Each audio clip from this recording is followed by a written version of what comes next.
Hai, Assalamualaikum warahmatullahi wabarakatuh.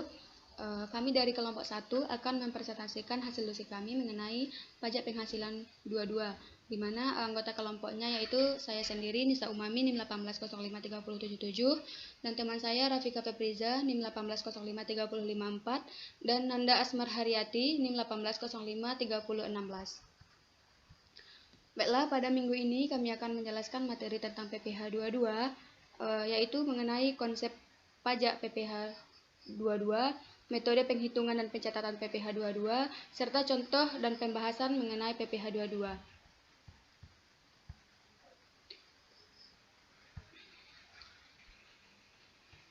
Yang pertama adalah mengenai definisi dari PPh 22 itu sendiri. Apa yang dimaksud dengan PPh 22? PPh 22 merupakan pajak yang dipungut atas aktivitas pembayaran atas penyerahan barang bagi institusi pemerintah atau BUMN tertentu. Atau juga bisa merupakan pungutan aktivitas impor barang, pungutan atas aktivitas penjualan atau pembelian barang di industri tertentu, dan pungutan atas aktivitas penjualan barang sangat mewah. Itulah definisi dari PPh 22. Sedangkan landasan hukum mengenai PPh 22 itu sendiri terbagi menjadi 4. Yang pertama adalah menurut Undang-Undang Pajak Penghasilan Nomor 36 Tahun 2008. Yang kedua adalah Peraturan Menteri Keuangan Republik Indonesia Nomor 8 PMK 03/2008.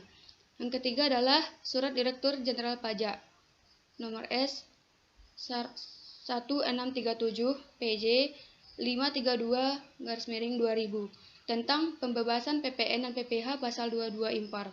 Yang keempat adalah Peraturan Menteri Keuangan Nomor 253 PMK 03/2008 tentang wajib pajak badan tertentu sebagai pungutan pajak penghasilan dari pembeli atas penjualan barang yang tergolong sangat mewah. Itulah 4 landasan hukum PPh 22 itu sendiri. Sedangkan materi selanjutnya mengenai metode penghitungan dan pencatatan akan dijelaskan oleh teman saya. Sekian dari saya, terima kasih. Baik, saya Nanda Asmar Haryati NIM 1805316. Di sini saya akan melanjutkan materi kedua, yaitu tentang metode perhitungan dan pencatatan. Adapun metode perhitungan pencatatan PPh 22 yaitu: pertama, perhitungan merupakan proses pencatatan perhitungan pajak yang dipotong sesuai tarif atas pajak penghasilan PPh pasal 22 pada pengadaan barang, yaitu sebesar 1,5%. Yang kedua, pelaporan merupakan proses yang dilakukan setelah penyetoran PPh pasal 22 atas pengadaan barang kemudian dilakukan. PPh pasal 22 sama dengan 1,5% dikali dengan harga pembelian dan tidak termasuk PPN. Pelaporan paling lambat 14 hari setelah masa pajak berakhir sesuai dengan ketentuan pajak atas Undang-Undang Pelaporan. 3. Tata cara perhitungan PPh pasal 22 atas pembelian barang yang dibiayai dengan APBN atau APDP. Menurut Merdisliasmo tahun 2011 halaman 251 menyatakan bahwa atas pembelian barang yang dananya dari belanja negara atau belanja daerah dikenakan pemungutan pajak penghasilan 22 sebesar 1,5% dari harga pembelian yang telah memiliki NPWP. Jika harga barang sudah termasuk PPN, maka formula perhitungan dasar pengenaan pajaknya yaitu 100 dikali harga barang per 110. Setelah memperoleh dasar pengenaan pajak, maka pajak penghasilan pasal 22 dihitung dengan dasar pengenaan pajak dikali dengan 1,5%. Yang keempat yaitu ketika perusahaan melakukan transaksi penyerahan barang atau jasa kena pajak kepada bendaharawan pemerintah, maka selain dipungut PPN juga akan dipungut PPh pasal 22 oleh bendaharawan pemerintah. Saat itu perusahaan akan mencatat kas atau piutang dagang penjualan PPN kas atau piutang dagang penjualan di debit, PPN keluaran di kredit. Yang kedua, mencatat penjualan yaitu PPh pasal 22 dibayar di muka dan PPN keluaran di debit, sedangkan kas di kredit. Untuk mencatat pemungutan PPh pasal 22 dan PPN. Baik, selanjutnya yaitu kita bahas tentang harga jual atau beli. Di sini harga jual yaitu nilai berupa uang, termasuk semua biaya yang diminta atau seharusnya diminta oleh penjual karena penyerahan barang kena pajak, tidak termasuk pajak pertambahan nilai yang dipungut menurut undang-undang ini, dan potongan harga yang dicantumkan dalam faktur pajak. Yang kedua, nilai impor. Nilai impor di sini maksudnya yaitu nilai yang berupa uang yang menjadi dasar perhitungan bea masuk ditambah pemungutan berdasarkan ketentuan dalam peraturan perundang-undangan yang mengatur mengenai kepabeanan dan cukai untuk impor barang kena pajak. Tidak termasuk pajak pertambahan nilai dan pajak penjualan atas barang mewah yang dipungut menurut undang-undang ini. Nilai impor sama dengan kos ditambah insurans tambah freight ditambah bea lainnya. Baik, selanjutnya itu pemungutan PPh 22.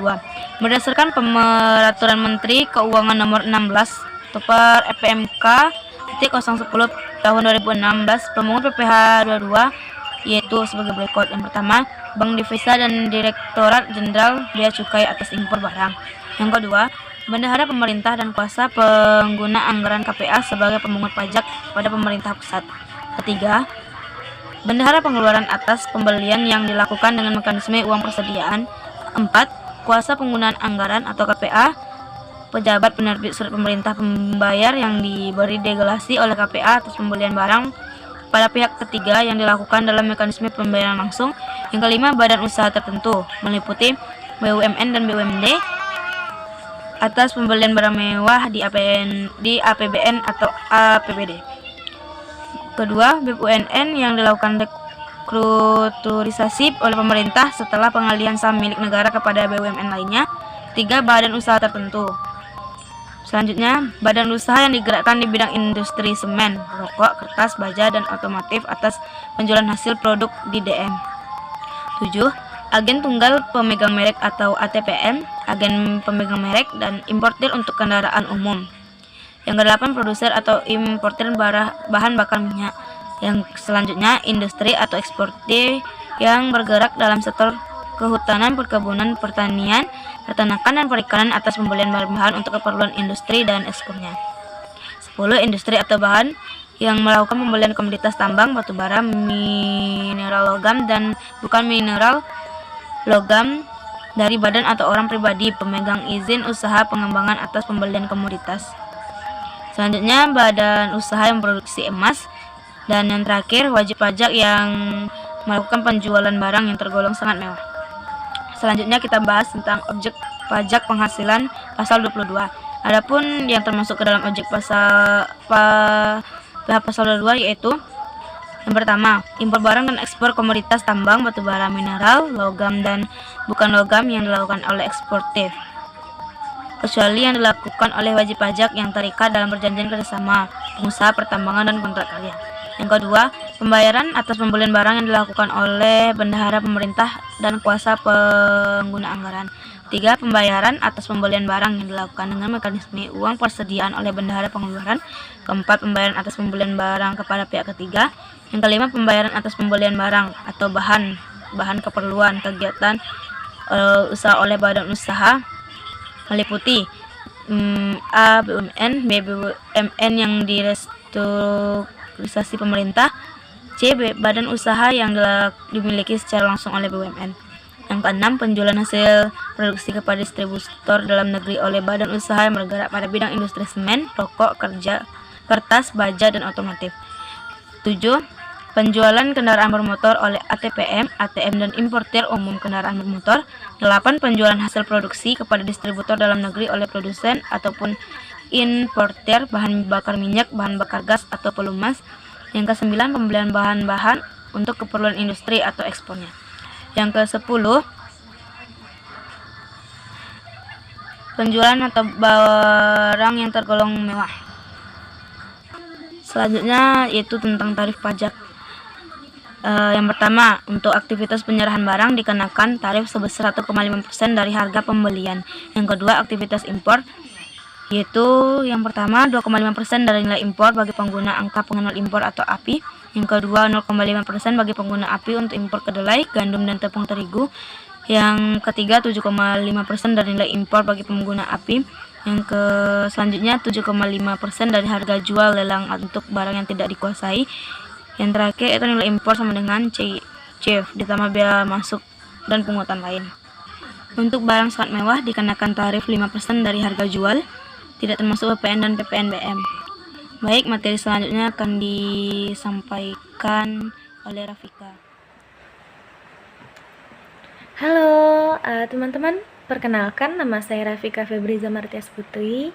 Nah, di sini saya akan melanjutkan materi dari kedua rekan saya, yaitu Nisa dan juga Nanda.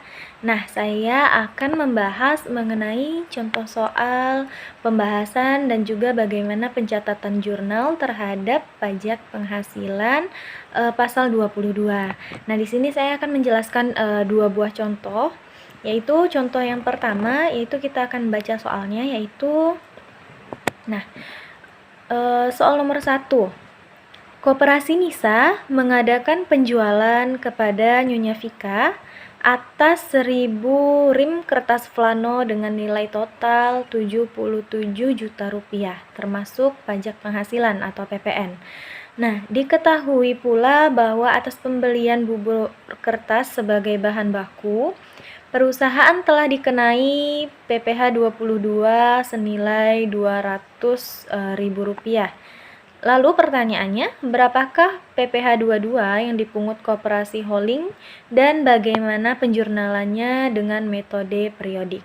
Nah, di sini kita akan menjawab untuk beban PPh pasal 22 itu kan kita tahu bahwasanya tarifnya sebesar 0,1%.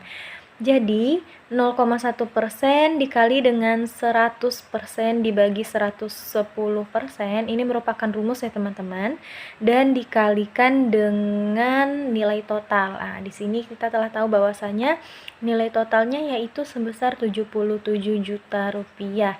Jadi dapat hasilnya dari 0,1% dikali dengan 100% dibagi 110% dikalikan dengan 77 juta rupiah, dapat hasilnya sebesar 700.000 rupiah. Nah, lalu bagaimana dengan penjurnalannya? Nah, jurnalnya yaitu piutang dagang sebesar 77.700.000 rupiah di sisi debit. Di sisi kreditnya yaitu ada penjualan sebesar 70 juta, utang PPh 22 yaitu sebesar 700.000 dan ditambah dengan pajak penghasilan keluaran sebesar 7 juta. Nah, oke. Semoga kita sama-sama paham. Lanjut kita akan masuk kepada soal yang nomor 2. Nah, ini dia contoh dari soal yang nomor 2.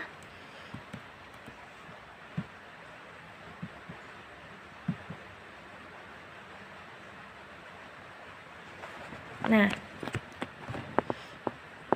di soal diterangkan bahwasanya PT ABC mengimpor barang elektronik dari Taiwan sebanyak 100 unit dengan harga US dollar 100 ditambah bea cukai 1%, bea lainnya sebesar 0,5% dari harga jual.